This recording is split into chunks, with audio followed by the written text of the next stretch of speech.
Hey there, Roman. So you've got more essays for us. Great. Let's take a look at what you did here. This is the one about food, traveling, um, and that it's better for the environment if we eat local food and economy, I should say. Let's see what you said.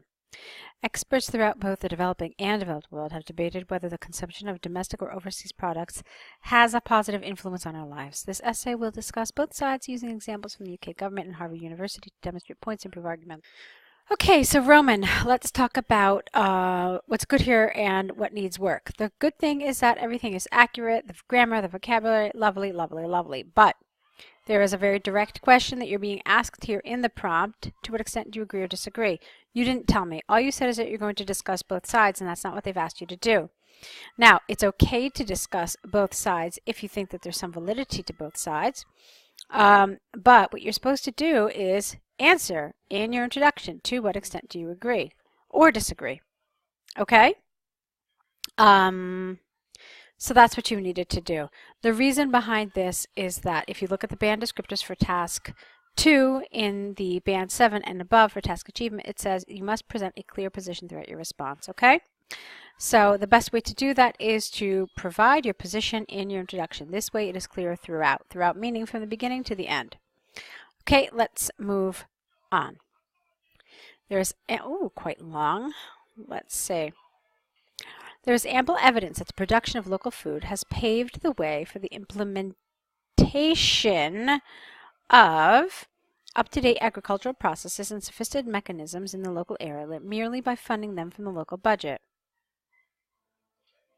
The central reason behind this is twofold. Firstly, the more money the budget obtains from the local producers, the more capital would be allocated for all the agricultural industry.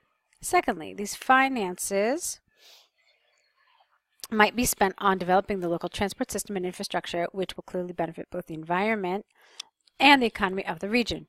For example, recent empirical research by the UK government demonstrated that both the condition of domestic roads and the number of innovative approaches among local farmers had been significantly increased after the new funding. The new agricultural program funding, was introduced by the local councils. It must not be forgotten that although the possible decrease, without the ing, in competition among local food producers might lead to the decline in quality of a product produced, saving traditions and the local heritage of producing authentic products cannot be underestimated. Okay. All right. Therefore, it is conclusively clear that all the impact of supportive regulations by the authorities. This is complicated, isn't it? Let's see. Therefore, it is conclusively clear that although the impact of regulations of local food markets supported by authorities might be quite detrimental for overall competition climate, might be detrimental for overall competition, it undoubtedly acts as a driver of the boost of the area's economy. Okay, so Roman, I'm just reading through this again. I was thinking about an alternate word here. The better word here is income for the whole agricultural industry or for all the agricultural industry. Okay, I have another question, just reading this again, about this statement here. Possible decreasing in competition among local food producers might lead to the decline in the quality of a product produced. I don't understand why you say that. What makes you believe that competition would decrease, and why do you think that consequently the product quality would decline? You don't really go into that, so that's something that you might have wanted to. On the other hand, you probably don't want to mention any negative aspects in this paragraph, as the whole purpose of the paragraph is to discuss the positives.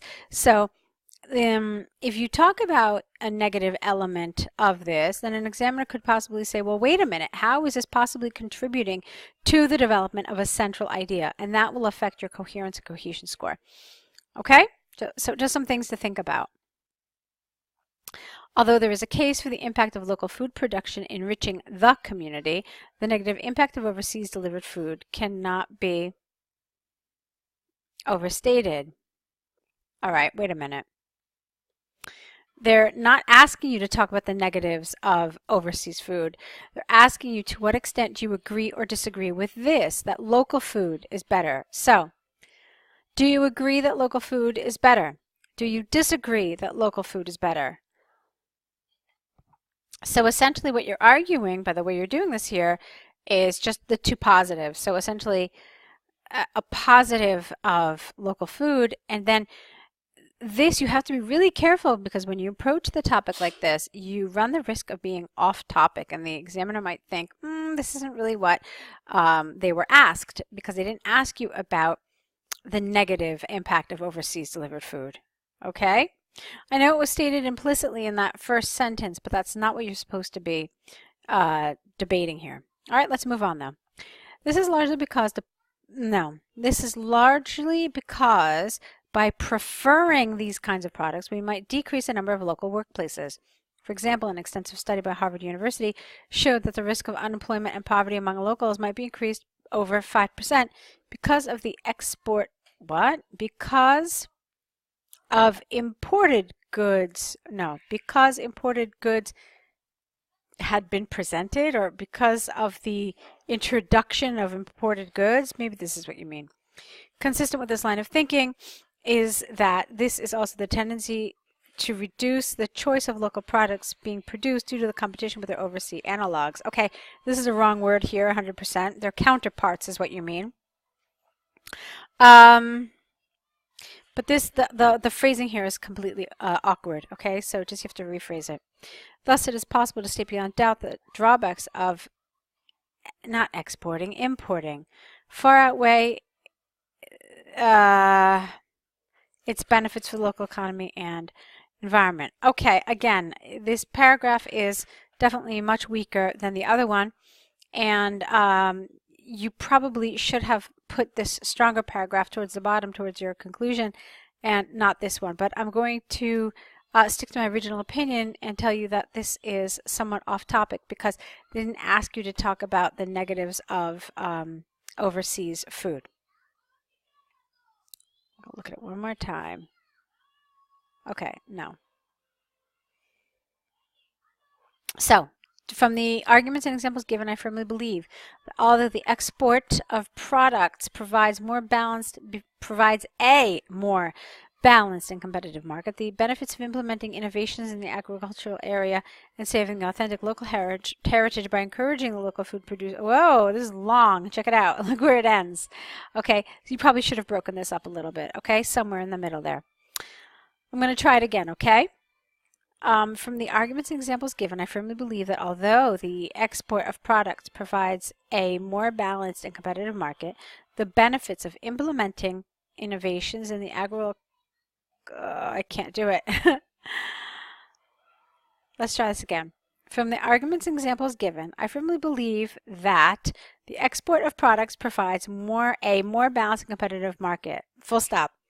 However, the benefits of implementing innovations in the agricultural area and saving the local heritage by encouraging the local food producers are much more practical, and therefore it seems preferable to consider. It is also particularly the role of import substitution will increasingly grow in importance. Okay, I think I spent quite a bit of time talking about this essay, so you have, I believe, at least a lot of material to think about so that you can correct this essay. Okay, so why don't we just go straight into your task 1. It's the letter to Albion University. Here is what you said. Dear Sir, Madam, I'm writing response to the letter I received today. There's a long story about I have received today. It's fine. You could use it, although my instinct right away was to say I received today. From the university connected to my absence at the exam a fortnight ago. Technically, my ID number is this, and I'm a 4th-year student of the history faculty. I do hope that you're going to put your case number somewhere. Firstly, I hope you accept my sincere apologies, spelled wrong, IES, for not making you aware of the situation in advance. However, there was ample evidence besides the circumstances. All right, that's awkward. I don't know what you mean here. there was ample evidence regarding this circumstance. I don't know, but the way you phrase it is awkward. More specifically, during my trip to the exam that day, I had a serious road accident due to reasons which I'm sorry. I instinctively want this to say due to reasons which were beyond my control. You said I had a serious road accident due to the reasons within and beyond my control. It's just a little awkward. But let's move on. As a result, I broke my left leg, and my private car and mobile phone were totally crashed. You don't crash a mobile phone. They were destroyed, essentially. Eventually, I was compelled to spend the last 2 weeks in a hospital, and thus I was not able to submit any detailed information. Compelled is probably not the right word. I was forced. I had no choice but to, something like that. I was required, probably a better word. Once again, I apologize for any inconveniences caused by these repercussions, and also have attached all necessary documents from the police and the hospital related to this. In addition, because of these circumstances, I would like to ask if you be so kind as to assign a possible date for my next exam. Yours faithfully. Okay. Repercussions is the wrong word. It's caused by these incidents. That would be a better word here. And then there's another problem, okay? Let me tell you what the first problem is. Before I tell you what the problem is, though, it's fine. I mean, you did a pretty good job. You gave a lot of details as to the third bullet, so that's fine. You certainly apologized. That's fine. Let's talk about what you didn't do. Number 1, identification for yourself. It's very specific. Your name, your student number, and your case number. So, you didn't introduce yourself. You basically just gave your name here. Let's assume that that's okay and that no one faults you for that. But you probably should have identified yourself. My name is Roman, etc., etc. And then, look, you didn't give your case number. All you did was your ID, which I assume is your student number. But you didn't give a case number, which means that you really didn't do a very good job of developing the second bullet. Okay? That's going to affect your task achievement. Anytime you leave something out from these bullets, it's going to affect your task achievement score. Then, let's look at the fourth one. Possible resolutions, plural, to consider. So, you're supposed to give more than one resolution. How do you know that? Because they have an S here. How many resolutions did you give? You asked them simply to assign a possible date for your next exam. That's one resolution, so you haven't really given them any other options, even though it says very clearly more than one. Okay? So this is going to present a problem again for task achievement.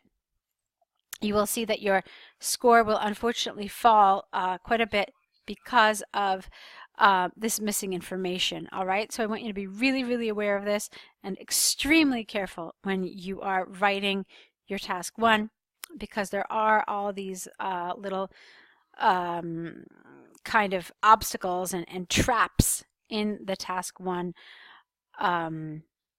bullets. Okay, so now Roma, go ahead and correct these, add to your error correction list, and return them back to us. Alrighty, waiting for them, so let's see what you write. Thanks a lot. Good luck.